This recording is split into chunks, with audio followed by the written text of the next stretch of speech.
8, reducing non-security spending to fiscal year 2008 levels. Live House coverage now on C-SPAN.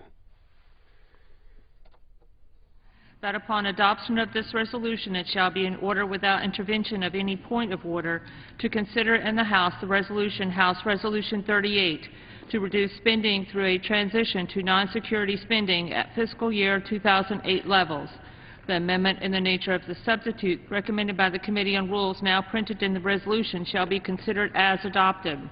The resolution as amended shall be considered as read. The previous question shall be considered as ordered on the resolution as amended to final adoption without intervening motion except 1 hour of debate equally divided and controlled by the Chair and Ranking Minority Member of the Committee on Rules or their respective designees, and 2, 1 motion to recommit with or without instructions. The gentleman from California is recognized for 1 hour. Thank you very much, Mr. Speaker. I am happy to yield the customary 30 minutes to my good friend from Worcester. All time yielded will be for debate purposes only, and pending that, I yield myself such time as I might consume and ask unanimous consent to revise and extend my remarks. Without objection. Mr. Speaker, runaway federal spending is one of the most significant issues that this Congress is facing. Our national debt has implications for nearly every major challenge that we must confront. It's tied to our economic recovery. It's tied to our national security. It's tied to our ability to deliver on our constitutional mandate for transparent, limited, and responsive government. The time to exercise our power of the purse with discipline and restraint is long overdue. I'm going to say that again. The time for us to exercise our power of the purse, restraint, is long, long overdue.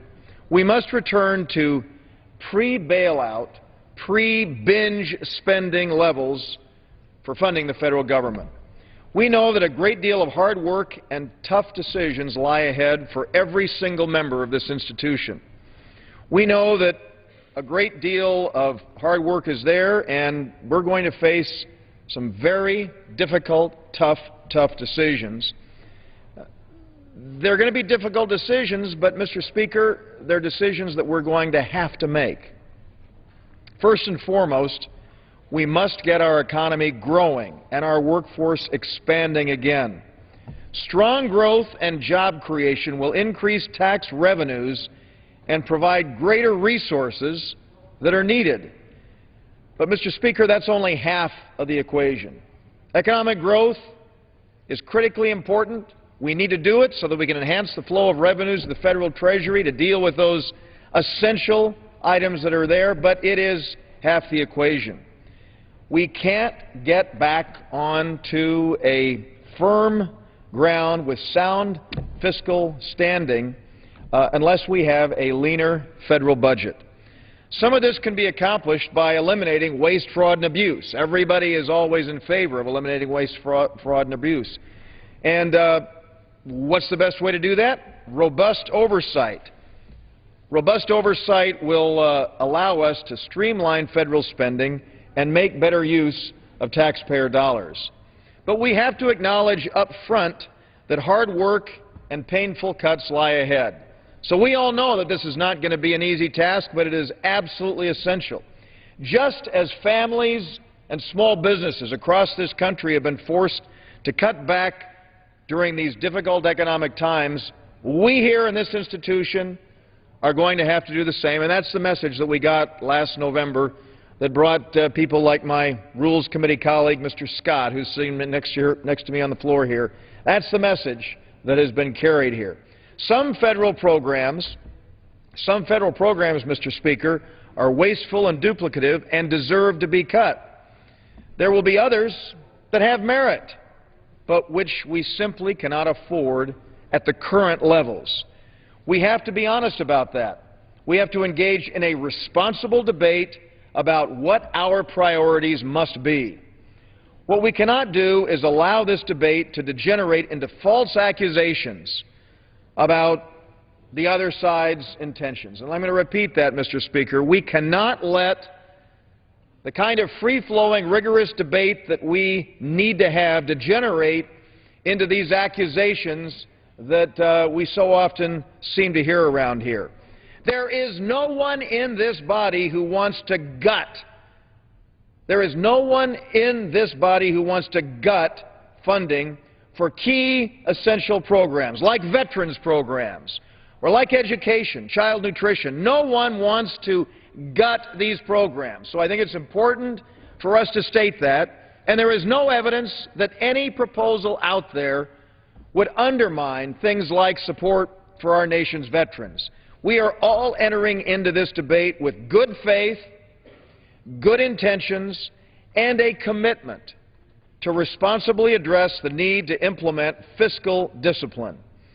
We will have to make hard choices, but that process will not be served by unfair or disingenuous accusations. We also recognize that this will be a lengthy process. We're just beginning what is going to be a two-year process focused on this. Today's underlying resolution, the measure that we're going to be considering through this rule and then on the floor tomorrow, is merely the first step in this ongoing effort to bring our federal budget back into the black.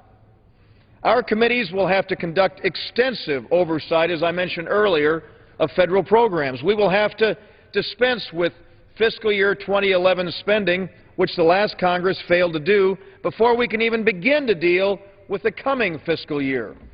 The underlying resolution that we have before us today lays down a marker for reducing spending and puts the House on record for its commitment to tackle this issue in a serious way. The hard work will follow. As this process proceeds, rank-and-file members of both political parties, Democrats and Republicans alike, will have the opportunity to participate in our effort to address these very tough decisions. Through constructive debate, we can finally begin to impose real accountability and discipline in our federal budget. In concert with pro-growth policies, and I said, to me, the most essential thing is implementing pro-growth economic policies, but going hand in hand with these pro-growth policies, Mr. Speaker, this effort will put us back onto the path of economic recovery and job creation. Today's rule sets the stage for the start of that effort. I'm going to urge my colleagues to support this rule and demonstrate their resolve to tackle runaway federal spending in a serious way. And with that, I reserve the balance of my time. The gentleman from California reserves the balance of his time. Thank you. The gentleman from Massachusetts is recognized. Thank you, Mr. Speaker, and I want to thank the chairman of the Rules Committee for yielding me the customary 30 minutes, and I yield myself such time as I may consume. The gentleman is recognized. Mr. Speaker, I rise in strong opposition to this closed rule. So much for an open process and so much for a free flow of ideas. I also rise in strong opposition to the underlying resolution. Once again, the Republican majority is choosing to ignore the single most important issue facing the American people: jobs. My Republican friends have instead brought forth a resolution, H.Res. 38, that they tout as some sort of spending reduction measure. In fact, the resolution doesn't cut a single dollar, not one dime, from the federal budget. If this were a good faith effort, there would be some numbers in this resolution. Instead, the resolution says that we should, and I quote, assume non-security spending at fiscal year 2008 levels or less, end quote, without defining non-security spending or specifying exactly what those levels might be. In other words, Mr. Speaker, this is a budget resolution without any numbers, which is why it is so meaningless. We are told that the numbers are on their way, that the Congressional Budget Office will tell us on Wednesday of this week what the impact of this resolution would be if it were actually put into place. So why are we here today debating this issue? Why can't we wait until Wednesday when we have the numbers? The answer is as plain as the calendar on the wall. It's politics, pure and simple. The Republican leadership has scheduled a vote on the resolution tomorrow, just before President Obama addresses the nation in his State of the Union address. That way, they'll have a fresh set of talking points for their response to the President. They'll be able to say, look how serious we are about cutting government funding, when, of course, they haven't cut anything. Another problem with the resolution is that it reinforces the terrible precedent that the Republican majority established in their rules package at the beginning of this Congress. Under those rules, get this, under those rules, a single member of Congress, the chairman of the Budget Committee, has the authority to determine spending levels for the government for the rest of the year. Now, like all of my colleagues, I have a great deal of respect for the current chairman of the Budget Committee, Mr. Ryan, but I strongly disagree with the notion that he and only he should determine something as fundamental as the budget of the United States. Mr. Speaker, we have to vote in this House to change the name of a post office, but we can't have a vote on how much we should spend on education, on food safety, on infrastructure, on environmental cleanup, or on medical research. That's a far cry from the openness and transparency that my Republican friends promised. Last week in the Rules Committee, I offered an amendment to this resolution that would have allowed the other 435 members of the House the opportunity to vote on this critical issue. But my Republican colleagues defeated my amendment on a party line vote.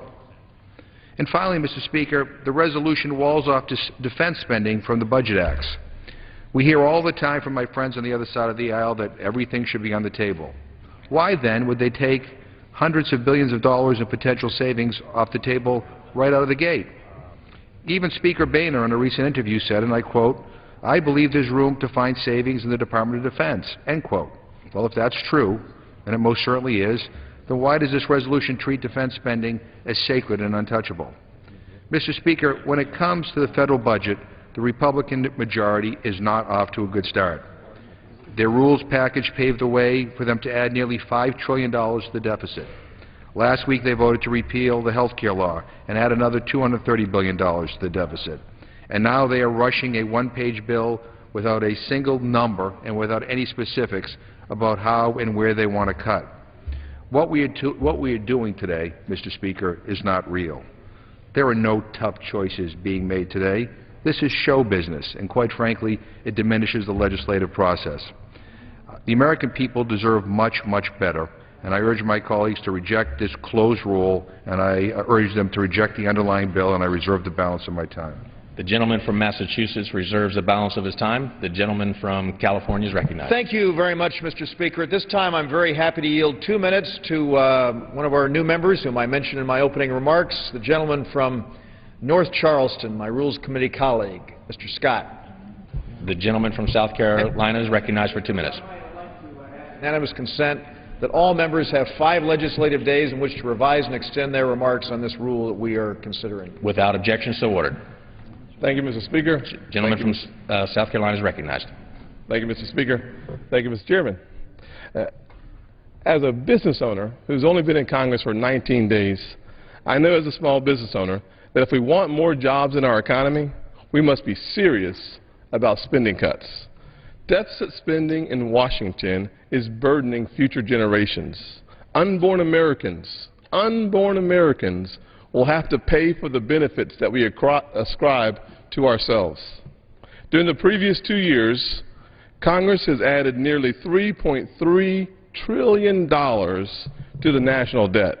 Is it any wonder, then, that during the same time period, our unemployment rate has skyrocketed from 7.8% to 9.4%?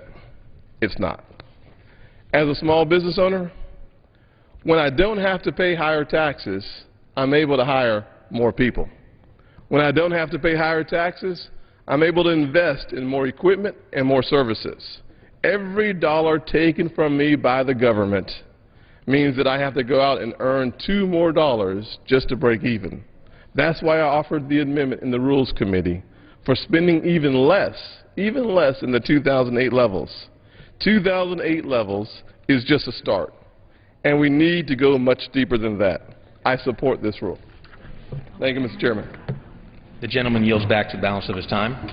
The gentleman from Massachusetts. Yeah, Mr. Speaker, let me acknowledge the presence of my new colleague who's on the Rules Committee and simply say that if this were a serious effort, there'd be numbers in this bill. There are none. This is about issuing a press release. This is about issuing a press release after the State of the... No, at this point I will not. This is about issuing a press release after the State of the Union so that Republicans can have a talking point to go home with. This is not a serious effort. If it were, there would be real numbers in there. Are they wait for the CBO Would the numbers? gentleman yield? I Would the yield to gentleman yield for just 30 seconds? No, I yield to the gentleman in the name of rigorous debate? If we were interested in a rigorous debate, this would be an open rule. I yield to the gentleman from Maryland, the ranking member of the Budget Committee, Mr. Van Hollen. How much time? Oh, 3 minutes. The gentleman from Maryland is recognized for 3 minutes. Thank you, Mr. Speaker, and I thank my colleague. Here we go again. As my colleague said, if this was a serious proposal on the budget, you would have a budget number in this document. There is no number in this document. Look, on opening day, our Republican colleagues passed a measure that immediately gutted the pay-as-you-go rule that we have in this body and did an end run around the pay-as-you-go law. A few days later, we figured out why they did that, because they added $230 billion to the deficit over 10 years and $1.4 trillion over 20 years. Those aren't my numbers. Those are the numbers of the independent, nonpartisan Congressional Budget Office with respect to the impact of their effort to repeal health care reform instead of doing what we should be doing, which is focusing on jobs. That measure on opening day also did another thing.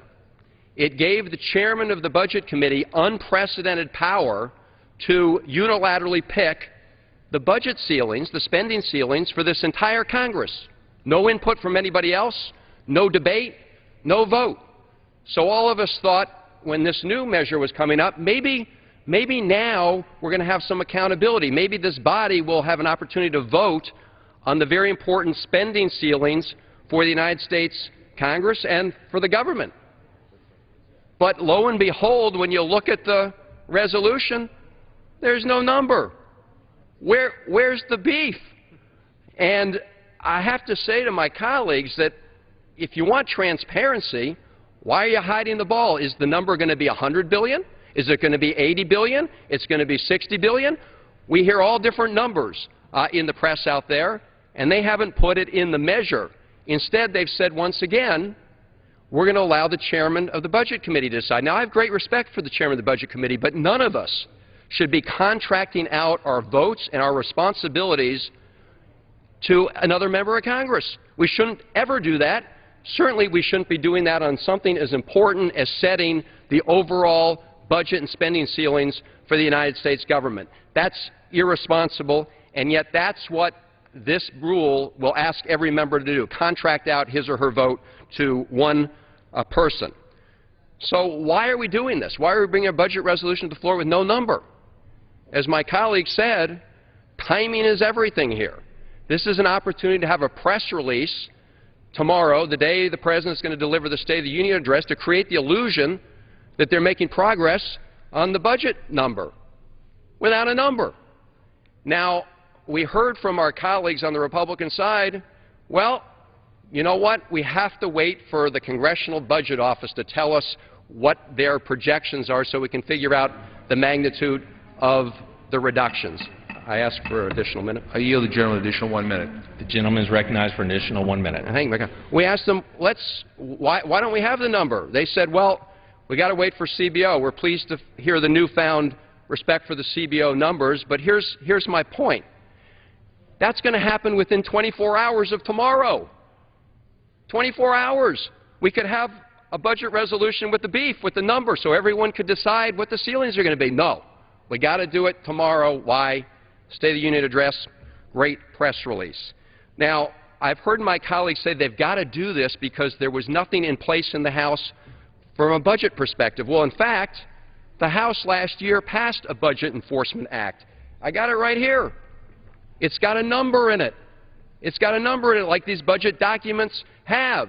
Gentlemen, yield on that point. I will not. I'd be happy, Mr. Chairman, to I'll yield. I'll yield additional 30 seconds I'd be to the happy. gentleman.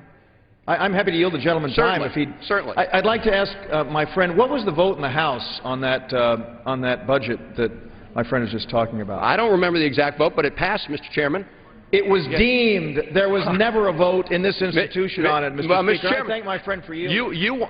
There was a vote on a resolution in the House. If you want to talk about deeming, whoa, this is that 30 seconds I thought came out of the chairman.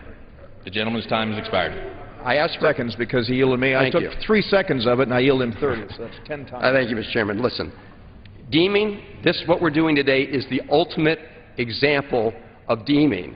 We are passing a resolution that deems in advance the passage of a number that we don't even know, and it's going to be decided by one person. We are deeming that individual all the authority, and the shame of it is that that's a process that I think we all recognize as flawed, and yet this is deeming on steroids. So I would suggest that we come up with a real number, put some beef on this, have a real argument, and let every member vote and take responsibility. I thank you.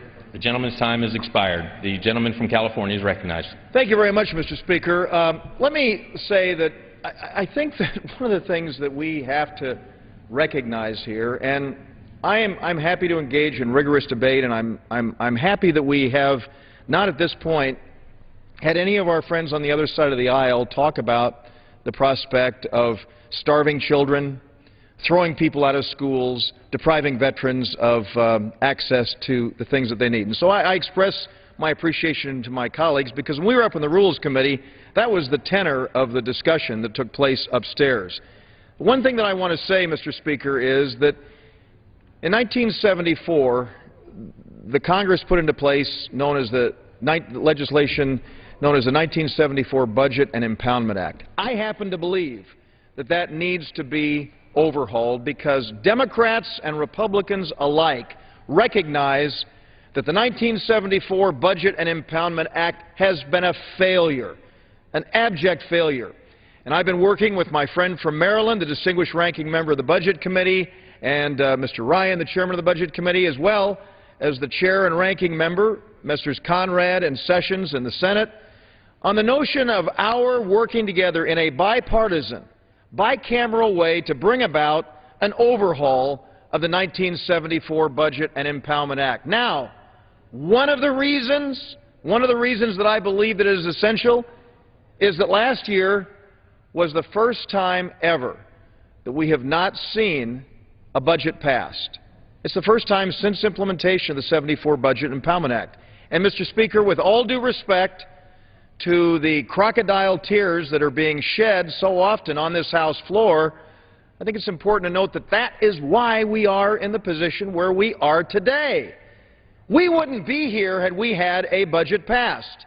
Now, many people talk about this calendar year, but we are 5 months into the fiscal year.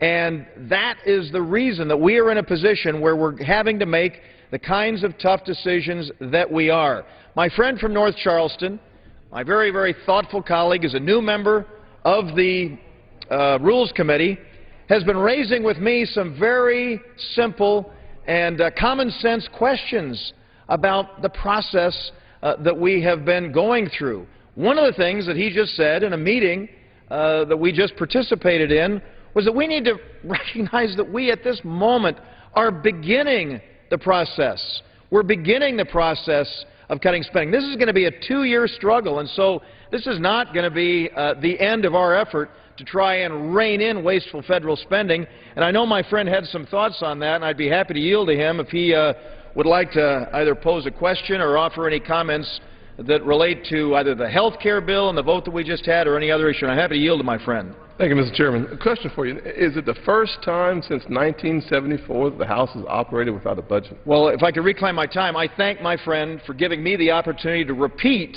Yes, sir. what I just said so that we can underscore it.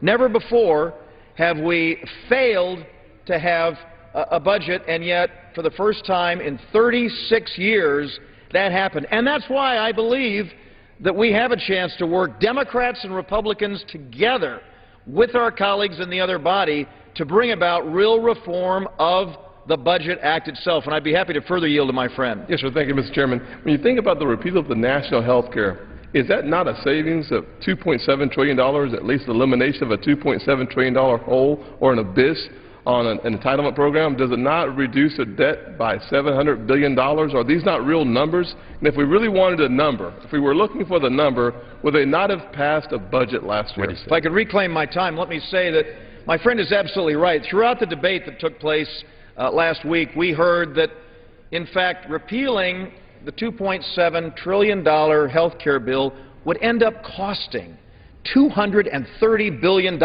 based on the numbers provided to us by the Congressional Budget Office's estimates.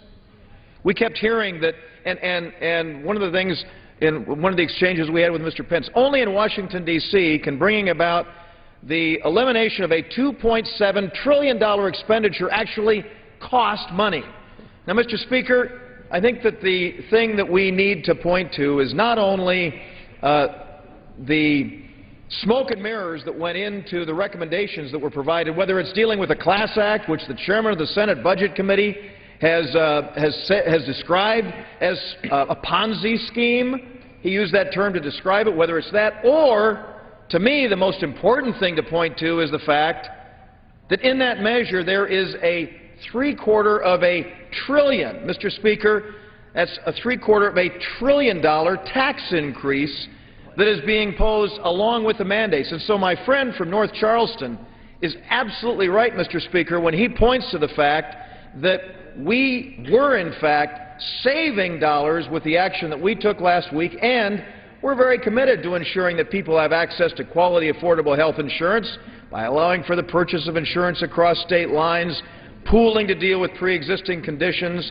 associated health plans so that small businesses can get lower rates, the idea of meaningful lawsuit abuse reform, which the President of the United States talked about last year in his State of the Union message. I mean, these are the kinds of things that we believe can immediately drive the cost of health insurance and health care down itself, and at the same time we can disengage the federal government's dramatic involvement in this. So my friend from North Charleston is absolutely right, and I appreciate his, as a small businessman, coming to this body, bringing the common sense that he's sharing with us. And with that, Mr. Speaker, I reserve the balance of my time. The gentleman reserves the balance of his time. The gentleman from Massachusetts. Yeah, Mr. Speaker, I'm glad my friends on the other side of the aisle are happy that they voted to repeal the Affordable Health Care bill, but I'll tell you that there are real people in this country who are benefiting from the real protections in the bill, who are quite anxious about the fact that there are people who want to remove the protection, for example, that prohibits insurance companies from discriminating against people with pre-existing conditions. There are parents who can keep their kids on their insurance until they're 26 who are not too happy about that repeal. There are senior citizens who are benefiting from the closing of the donut hole, who are actually feeling some benefits from this health care bill that aren't too happy that the Republicans want to repeal all of that. And on top of that, CBO said it adds considerably to our deficit. At this point, I'd like to yield 1 minute to the gentleman from New Jersey, Mr. Pallone. The gentleman from New Jersey is recognized for 1 minute. Thank you, Mr. Speaker. I'm amazed that my colleague from California brings up the health reform. We were using CBO numbers, actual numbers that were provided by the CBO to say that we had a $230 billion reduction in the deficit in the first 10 years and $1 trillion beyond that. We're giving them actual numbers from the CBO to talk about deficit reduction. But I don't see any numbers in this budget resolution that's on the floor today and tomorrow. I call it the budget-less resolution because it contains no numbers, no specifics, and worst of all, no ideas for job creation or economic recovery, and it doesn't even include a serious plan to reduce the deficit. This is not the way to manage the budget. It's worse than arbitrary. It's like budgeting with blindfolds on. It gives no thought, no reasons, no real discussion on how the cuts would be made and what the ramifications would be. And worst of all, the Republican resolution continues to ignore job creation and economic recovery. It doesn't even contain a real plan to reduce the deficit. We gave you numbers with the health care reform that would actually reduce the deficit. This is a numberless budget, nothing at all. Gentleman's time has expired. The gentleman reserves the balance of his time. The gentleman from Massachusetts. Mr. Speaker, I want to yield 3 minutes to the gentleman from Massachusetts, my colleague, Mr. Frank. The gentleman from Massachusetts recognized for 3 minutes. Mr. Speaker, I was unclear in my own mind which was worse, the terrible procedural abuse of this resolution or the serious substantive flaw, but I then realized they come together because it is procedurally outrageous so as to protect a substantive grave error. First of all, it is a major piece of legislation, and it's not amendable, just like the health care bill. You may remember, Mr. Speaker, what people on the Republican side said about open rules. It will be a fond memory, but apparently not a reality. We have a very important piece of legislation subject to no amendment. And I chaired a committee for 4 years, and never would I have brought a bill to the floor with such an impact and had no amendments in order whatsoever. But I understand why they don't want an amendment, because it would reveal the grave flaw. This says reduce non-security spending until to the level of 2008. In other words, exempt about half of discretionary spending. All security, I assume they mean military spending. Now, we have a war, and we have to defend the people who we put out there. I have to say, those who talk about shutting the government down, I don't know what they're going to tell the people in Afghanistan who are out there being shot at. But we have got tens of billions that we are spending subsidizing our wealthy allies in Europe and Asia. The argument that you exempt military spending from budgetary discipline is one of the reasons we are in the terrible hole we're in. Now, it is clearly indefensible to argue that you would exempt military spending from budget discipline. So how do you defend it? You defend it by not allowing an amendment that would bring it forward. Why, Mr. Speaker, are we not able to say, well, not just non-security, and maybe non-security shouldn't go down to the level of 2008, but it ought to go down somewhat, or ought to be limited somewhat. This is part of a philosophy that puts pressure on all of the domestic spending, everything that affects the quality of life in America. Now, by security, by the way, I mean police officers in the streets of the cities I represent, and firefighters, and bridges that won't collapse. But that's not security as it's defined by the Republicans. That's the kind of spending that will be severely cut. Instead, we have a total exemption for the Pentagon. We have Mr. Gates, a Bush appointee, kept on wisely by Mr. Obama, saying it's time to start to reduce the military. The Republicans have attacked him for that. So let's be very clear. There cannot be a sensible, comprehensive, balanced approach to deficit reduction when you follow this philosophy. Not only totally exempt the military, but don't even allow an amendment that would make it something that you could talk about. The notion that you give all this power to one person is also very interesting. I guess what we're learning is, and the gentleman from Wisconsin, Mr. Ryan, has been somewhat more courageous than some others in what he's talked about. I disagree with him. So apparently what we're learning today is that the Republican Party has the courage of Paul Ryan's convictions. I wish they had the courage to let us debate whether or not military spending should be included. The gentleman's time has expired. The gentleman from California. Mr. Speaker, I yield myself such time as I might consume to say to my friend that, again, this is just the first step in a long process which will allow the kind of free-flowing debate that we're talking about. Now, my friend will recall that never before have we gone through the appropriations process the way we did the last 2 years. That being when my friend and I arrived here in 1981, and when it came to the issue of spending, members had the opportunity to stand up on the House floor and offer an amendment to the appropriations bill. And I will tell you that it's our intention to once again have that kind of debate that we had all the way up until the last 2 years. And so I can assure my friend that our goal of having a freer flowing debate is important. The second point I'd like to make, and then I'll yield to my friend, second point I'd like to make is that while my friend has continually said that we didn't make amendments in order to this measure, there were no amendments submitted to the Rules Committee that would have given us the opportunity to do that. We did make an amendment in order that modifies this, that came from Mr. Scott in the Rules Committee, that actually said that we should get to 08 levels or less, and it is true. My friend from Worcester did ask to make an amendment by Mr. Van Hollen, but as I said, there were no amendments that had been actually submitted to the Rules Committee, and so that vote was taken by the Rules Committee. That decision was made, and I'm happy to yield to my friend. Bob, I think I'm a little puzzled.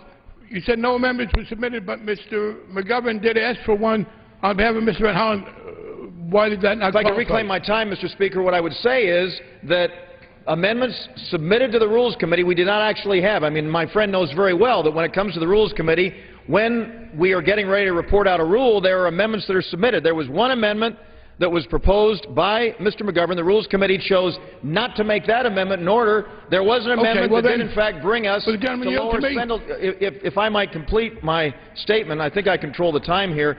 It's very important to note that we did have an amendment that was considered in the Rules Committee by Mr. Scott, which actually brought us to lower levels. It said 2008 levels or less, and I'm happy to yield further to my friend. I thank you. First of all, I think the record will show the gentleman had just amended his statement about amendments, because he said no amendments were offered. Then he later said, and I'd ask people to look at the record tomorrow, he then said, oh, an amendment was offered. His first statement was no amendments were offered. Mr. Speaker, may I reclaim my time, Mr. Speaker? And I reclaim my time to say the following. And I'll yield to my friend again. I want to clarify what it was that I said. Amendments are submitted up to the Rules Committee. There were no amendments that actually had been submitted to the Rules Committee, and that's the point that I wanted to make. There is another issue that we need to point to also, and that is there is going to be something that was often denied, I would say to my friend, and that is a motion to recommit with instructions is going to be included in this measure so that, in fact, the minority will have a bite at the apple that was more often than not denied in the past. And so that is a step in the direction towards a more open process. And, again, as I said, this is the beginning. This is the beginning of a process that will allow for consideration of a budget resolution and an appropriations process, which will give members, Democrats and Republicans alike, an opportunity to participate. And with that, I'm happy to yield 2 minutes to my friend from San Diego. No, yield to me. Of course, I've yielded 3 times to my friend. I've yielded 3 times to my friend. I know that Mr. McGovern has lots of time. The gentleman from San Diego has asked to be recognized. I've had an exchange with him, and now I'd like to yield 2 minutes to my friend from San Diego. And then if Mr. McGovern chooses to yield time to my friend, I'm happy to engage in a discussion with him again. The gentleman from California is recognized for 2 minutes. Thank you, Mr. Speaker. Mr. Speaker, let me just say, as somebody who had the privilege for 18 years being in local government, I think those of us in the federal government sometimes have to understand that there are jurisdictions and priorities that we need to set. Some people believe that it is as much a responsibility of the federal government to hire police officers as it is to maintain a military. I'm sorry, the constitutional line for those of us who are mayors and county chairmen recognize that we need, if the federal government concentrate on our responsibilities, defending our borders, defending our national security, those of us that served at local government would be able to address their issues much more appropriately and have a lot less burden. But I really want to speak about the opportunities we have to work in a bipartisan effort. When we talk about budget reduction, rather than denying Americans the right to live in the United States unless they buy certain insurance, why aren't we talking about doing cost reductions like California has done? Not exactly a right-wing legislature. MICRA there has had such an impact on the cost of insurance on physicians that an OBGYN in Los Angeles pays 30 to 40% less for insurance than the same doctor in New York. Now, you can't tell me the cost of living is that much different, except for the fact that Sacramento has recognized that tort reform and limitations of trial lawyers' impact on health care is an essential one. If the legislature of California can agree to maintain that, why can't we work together to address those issues? If we're talking about wanting to reduce costs, why didn't the health bill allow Americans, rather than taking away their rights to live in the country, the freedom to buy across state lines? That's well within our jurisdiction as a federal body. Why didn't we give freedom the answer to be able to reduce costs rather than talking about taking away the rights of Americans to live here? That is a real scary concept that we can't join on tort reform, and let's face it, the liability issue is sort of an interesting one. The federal government and states can actually address issues that says that somebody who is getting... I'd like to yield my friend an additional minute. Thank you. The gentleman from California is recognized for an additional minute. And let me point this out. I know this because I was at the county running supervising a health care system for over 3 million people. The federal government has special protection for physicians if they're in community clinics that we do not give to other physicians. The federal government accepts the situation to where somebody on Medicaid has more right to sue their physician than the men and women in uniform in this country. And I challenge you to tell me how it's justifiable that if somebody doesn't pay for their medical costs in the military, they don't get to sue their doctor. But somebody who is on welfare and public assistance, they get to sue there. Can we talk about bringing those issues together and addressing the ability for a lawyer to get into an operating room is not as important as the right or the need of physicians to be able to do their job that is so essential. And I want to close with this. We have not been talking about health care in the last year. We've been talking about health insurance. and the crisis that's coming down this pike, there's in 10 years, you may be able to call the health insurance people, but you won't be able to find a doctor unless you call 1-800 and get it over the phone. I yield back. The gentleman's time has expired. The gentleman from Massachusetts. Thank you, Mr. Speaker, and I appreciate the gentleman's comments, although it has really nothing to do with the bill we're talking about here today. And our concern about this budget bill before us is that there's no number in it, and it essentially is a press release, I guess, to be able to talk about tomorrow after the State of the Union. I also want to clarify what happened in the Rules Committee. I did offer an amendment that was rejected on party line that said that members of Congress ought to have the ability to vote on this magic number that the chairman of the Budget Committee will come up with. That was rejected. There was also an amendment offered by Mr. Hastings of Florida, which would have allowed Mr. Van Hollen, who's our ranking member on the Budget Committee, a substitute. That was rejected. And there was also an amendment for an open rule so that we could have a free and open debate, and that was rejected. So there were amendments that were offered, and they were rejected. Before I yield 4 minutes to the gentleman from New Jersey, I'd like to yield 1 minute to the gentleman from Massachusetts for a point of clarification. The gentleman from Massachusetts is recognized for 1 minute. First, I want to address this notion that police officers in our local streets pales in significance to the military. We have troops in Western Europe where our Western European allies are cutting their military budgets. And yes, I do think that funding police officers and firefighters in our cities is more important than allowing Germany and England and our European allies to reduce their military budgets because we subsidize them. Secondly, I would say to the gentleman from California that I am somewhat disappointed. He did say there were no amendments offered. We have now just heard 3 were offered. If he meant that there were none on paper previously submitted, maybe he should have said that because it would have been of no great relevance. The fact is amendments were offered and they were rejected. And I would just advise people tomorrow. No, the gentleman wouldn't yield to me at the end when he... Of course I will. I'm happy to yield my friend 30 seconds, Mr. Speaker. I yield the gentleman regular order. The gentleman from California wasn't happy with what he said. He didn't want to continue the debate, so I won't continue it either. I would just urge people to read the record tomorrow, read his statement that no amendments were offered, and read what the gentleman from Massachusetts said and see where the truth lies. Gentleman's time has expired. The gentleman from California. That I said. What I said is there were no amendments submitted to the Rules Committee, and I reserve the balance of my time. Reserves the balance of his time. The gentleman from Massachusetts. Mr. Speaker, I'd like to yield 4 minutes to the gentleman from New Jersey, Mr. Andrews. The gentleman from New Jersey is recognized for 4 minutes. Without objection. Thank you, Mr. Speaker. I thank my friend for yielding. As we meet this afternoon, there are 15 million Americans without a job. And this debate represents yet another wasted opportunity for us to come together and address the real #1 issue of the country, which is putting people back to work. The debate also represents a curious lack of clarity as to what exactly the majority is proposing. And there are words in this resolution, but there aren't numbers, so I did some research on my own about numbers. Let's take FBI agents, for example. Now, the resolution says that security spending is exempted, but it doesn't define security spending. When we pass the budget for FBI agents here, that budget's under the Commerce, Justice, Science budget, so I don't know whether this is within security spending or not, but here's what I do know. Here's what I do know.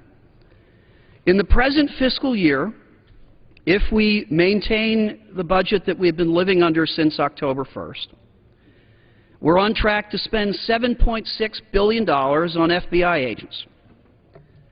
If we do what the resolution says, which is to go back to what was spent in 2008, we'd spend 22% less than that, or $6.5 billion. If you look at the average salary of an FBI agent, that would mean that we'd have to make do with 1,720 fewer FBI agents than we do today. Now, I'd be happy to yield to the sponsor of the resolution for him to tell me whether or not that's true. If this passes, are we going to have that level of reduction in FBI agents? The gentleman yield. I thank my friend for yielding. And obviously, and it has been indicated early on, we are not going to see across-the-board spending cuts. The goal, I would say to my friend, is to get 08 levels, and I believe that we can preserve the FBI with that. And I thank my friend for yielding. That, of course, means that we'll have to find larger cuts than 22% in other areas of the Justice Department budget. The court system, enforcement of the immigration laws, the other things the Justice Department does. The resolution says nothing about what those would be. So I think we can be critical in another area. For the budget year that we're in, we're spending about $5.8 billion a year on cancer research at the National Institute of Health. If we do what the resolution says, we will cut by 22% and spend $4.6 billion on cancer research. The average cancer research grant is about $350,000. That means that we would have 3,628 fewer cancer research grants. If we're not going to have an across-the-board cut, I would again say, where else then in the National Institute of Health are we going to cut? Research for Alzheimer's? Research for diabetes? Research for other areas? The resolution says nothing. And here's what a prominent American has to say about resolutions like this. I'm quoting, "You can't fix the deficit or the national debt by killing NPR or National Endowment for the Humanities or the Arts. Nice political chatter. But that doesn't do it. And I'm very put off when people just say, let's go back and freeze to the level 2 years ago. Don't tell me you're going to freeze to a level. That usually is a very inefficient way of doing it. Tell me what you're going to cut, and nobody up there, meaning Capitol Hill, yet is being very, very candid about what they're going to cut to fix this problem. Tell me what you're going to cut." Well, I asked for 30 more seconds. Yield the gentleman an additional 1 minute. The author of that quote, recognized for an additional 1 minute. the author of that quote is not a Democratic member of the House. It's not a White House spokesman. The author of that quote is retired Secretary of State Colin Powell, who said yesterday, tell me what you're going to cut. The minority doesn't want to grapple with that problem, which is why there's no amendments made in order, no numbers in the bill, and no reason to vote for this amendment. I yield back the balance of my time. Yields back his time. The gentleman from California is recognized. Mr. Speaker, I yield myself a minute and a half to respond to my friend with a couple of comments. First, this is about job creation and economic growth. Today we live with an economy where there is a tremendous degree of uncertainty. And we know right now that there are job creators, investors, who have resources on the sidelines. I don't believe that there's anything that we could do. Well, there are a number of things that we could do that may be as important. I mean, reducing the tax burden on job creators, opening up new markets around the world. But one of the things that I think is critically important for us to do is to begin getting our fiscal house in order so that that will provide an incentive for job creation and economic growth. The next point I'd like to make is that while I congratulated my friends Mr. McGovern and Mr. Van Hollen for not engaging in the sky-is-falling threats about what might happen down the road or actually determining what would happen, I have to say that I was a little concerned, and I've come to the conclusion that if one can't prioritize, Mr. Speaker, they resort to demonizing. And the notion, I will in just a moment. Okay. I will in just a moment. The fact of the matter is, we are beginning a process that will see us, for the first time in 2 years, have a free-flowing debate on appropriations. And while my friend mentioned both the National Institutes of Health and the FBI, I believe that those are important priorities that Democrats and Republicans alike want to fund. Now, my friend has concluded, I'd yield myself an additional 30 seconds, Mr. Speaker. My friend has concluded that somehow he knows exactly what will be cut based on this resolution. I will in just a moment. My friend has concluded that he knows exactly what level is going to be cut when it comes to National Institutes of Health and the FBI. There are, as we move ahead with this appropriations level debate that is going to be coming in the next several months, we obviously will be in a position where we'll be able to, Democrats and Republicans alike, establish our priorities. And I'm happy to yield to my friend. Well, how much time is left, Mr. Speaker? I'm happy to yield to my friend. Thank you. I appreciate that. The time has expired. I yield myself an additional 30 seconds. I'm happy to yield to my friend. First of all, 30 seconds. I am most assuredly not demonizing the gentleman. I think the gentleman speaks with great sincerity. What I am saying is that the gentleman said, I know exactly what's going to be cut. No one knows exactly what's going to be cut. Can you tell us, Mr. Chairman, where in the NIH budget you're going to make up the difference for not cutting cancer research by 22%? Mr. Speaker, if I could reclaim my time, Mr. Speaker, let me say that obviously it does not have to be done within the National Institutes of Health. The notion of saying that it has to be cut there, we have seen a doubling. We've seen a doubling in the level of funding under President Bush for the National Institutes of Health, Mr. Speaker, and I think that there are areas where we can bring about cuts without I yield myself 15 seconds, Mr. Speaker. We can do that without in any way jeopardizing the important priorities that we have. And with that, Mr. Speaker, I reserve the balance of my time. The gentleman reserves the balance of his time. The gentleman from Massachusetts. I yield 30 seconds to the gentleman from New Jersey. And I thank the chairman. Recognized for 30 seconds. And he is correct that in the NIH budget it could come from labor, health and human services. And I would ask him, in that bill, where will you make up for not cutting the cancer research by 22%? I'd be happy to yield. I thank my friend for yielding, Mr. Speaker. What I would say is this is the beginning of a process which will allow us, for the free-flowing debate on appropriations, to do just that. The country survived at 208 levels. Reclaiming my time. I thank my friend for yielding. That this is what General Powell was talking about. Tell us where to cut, and we get verbiage but no real answer. Yield back. The gentleman's time has expired. The gentleman from California. Mr. Speaker, may I inquire of the chair how much time is remaining on each side? The gentleman from California has 6 minutes, and the gentleman from Massachusetts has 9.5 minutes. I'll reserve the balance of my time. Gentleman reserves. The gentleman from Massachusetts. Mr. Speaker, before I yield 2 minutes to the gentleman from Maryland, Mr. Van Hollen, I just want to point out one of the reasons why these questions are coming up was because when this resolution was brought before the Rules Committee, the chairman of the Budget Committee didn't show, nor did the chairman of the Appropriations Committee. And there are no numbers in this bill.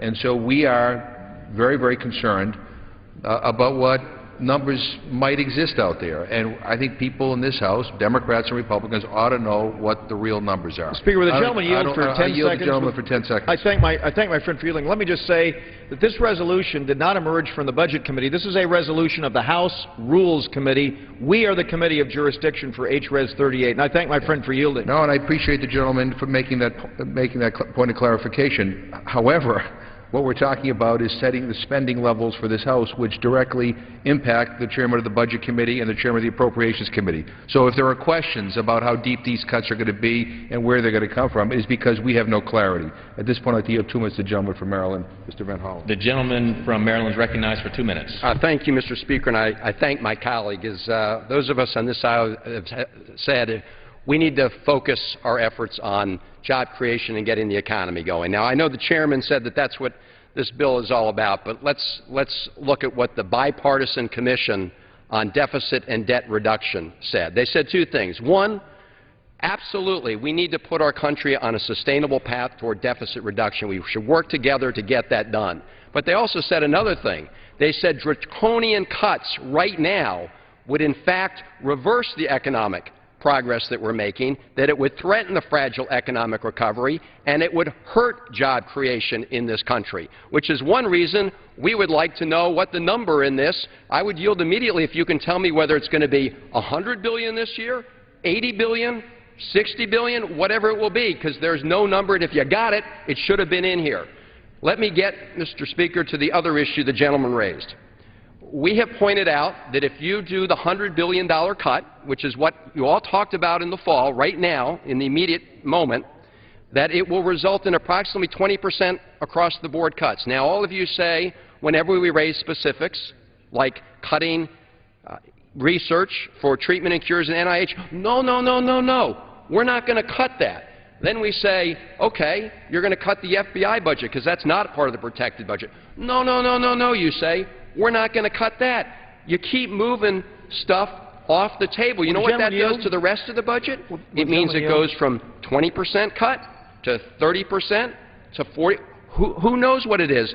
But the point we're making is you haven't given us the starting point number. So you don't have a clue, and of course we don't either, but you don't have a clue because you haven't come up with the number. And we know there's been a lot of discussion on your side of the aisle. It's no secret about what that number will be. You amended this rules provision. But if you got the number, put it in here now. And if you're going to get it the day after tomorrow, on Wednesday, wait 24 hours and let this body vote on it. Gentleman's time has expired. The Speaker, I gentleman yield from California. myself 1 minute to say to my friend that it's very interesting to have this debate, and I'm happy to be standing on this side saying that we got the message of last November 2nd, and I know the 87 new members on our side who've come to this institution have made it very clear. The goal of moving in a direction of bringing about spending cuts is critically important. Now, my good friend has just become the ranking member of the Committee on the Budget. And I know that it's a new assignment. It's a new assignment for my friend, but I'd like to take just a moment to explain what the budget process consists of. We are going to see your committee proceed with establishing the broad 302A allocations, and that big number will be determined.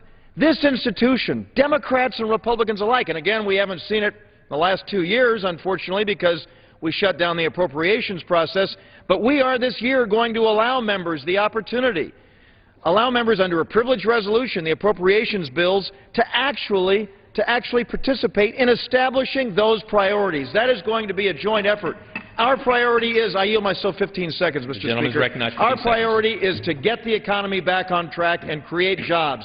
We know very well that getting our fiscal house in order is going to be essential if we are going to have the kind of job creation that both Democrats and Republicans want. With that, I reserve the balance of my time. The gentleman reserves the balance of the time. The gentleman from Massachusetts. Mr. Speaker, I yield 30 seconds to Mr. Van Hollen. The gentleman from Maryland is recognized for 30 seconds. I thank the chairman of the Rules Committee for his very useful guidance. But let me just tell you this. The fact of the matter is, in the spring, we will begin the budget process in the Budget Committee. We are now dealing with FY 2011. As the chairman knows, there is a budget resolution in effect at the end of the last Congress that had a number in it. You chose not to extend it. Now, for the first time ever, you have asked this House, every member, to surrender his or her responsibility on the number to one person. That is budget malpractice, and it also ceding our responsibility as members on both sides of the aisle. I yield myself 30 seconds. The gentleman from California's got 30 seconds. Mr. Speaker, I really appreciate the gentleman's dramatically raising the level of a simple two-paragraph House resolution that is the first step in a process that will allow the Budget Committee to do its work, to allow the appropriators, and through the appropriators, the full House, Democrats and Republicans alike, would the gentleman to establish those priorities. And so I would say to my friend that while we do very much want, I'll yield in just a second, we do very much want, Mr. Speaker, to have a chance for this institution to go on record, and I hope Democrats will join in support of HRES 38 when it's voted on tomorrow, to go on record demonstrating the institution's commitment to having heard the message from the American people. And out of respect to my friend, I yield myself 15 seconds, and I'm happy to yield to my friend. Gentleman recognized for 15 seconds. And my question, Mr. Chairman, is simple. Do you think it makes a difference to the process whether the number that ends up being here is $120 billion, which may mean 30% across the board? If I could reclaim my time, Mr. Speaker, or do you think it matters that it's 100 or 80? The gentleman from California controls the time. I will say, Mr. Speaker, that across-the-board cuts are not something that is being considered here. We are pursuing 08 levels, and I believe that that's what this resolution says, and we hope very much that we can get to lower levels of spending, and I suspect that some members on the other side of the aisle will want to join us in working together in that effort so we can get our fiscal house in order. And with that, I reserve the balance of my time. The gentleman reserves the balance of his time. The gentleman from Massachusetts. Yeah, I would remind my colleagues when they read the resolution, it's 08 levels or less. It even muddles the number even more. At this point, Mr. Speaker, I'd like to yield 3 minutes to the gentleman from California, Mr. Berman. The gentleman from California is recognized for 3 minutes. Well, thank you very much, Mr. Speaker, and I thank the gentleman for yielding me this time. I oppose this resolution. I oppose it because I think its provisions with respect to our own economic recovery and the production of jobs is offset tremendously by its passage. But I want to focus my time on the limited question but the very important question of what's in and what's not in security funding. Because security funding, as has been pointed out, is exempted from the requirements to go back to fiscal year 2008 functions or less. The chairman of the Rules Committee, when asked whether foreign assistance, diplomacy, and development was part of security at the Rules Committee, was that part of the exemption, said no. My definition, me, David Dreyer, chairman of the Rules Committee, is, out of which this committee, this resolution comes, is, as we have outlined in here, this is discretionary spending. That is, non-security spending is discretionary spending other than defense, military construction, VA, and Homeland Security. I assume the gentleman's interpretation is one he still holds to less than a week later. And, yield. I'm happy to yield. I will say to my friend that that is the definition of security spending: defense, Homeland Security, VA, and military construction. Thank you. I reclaim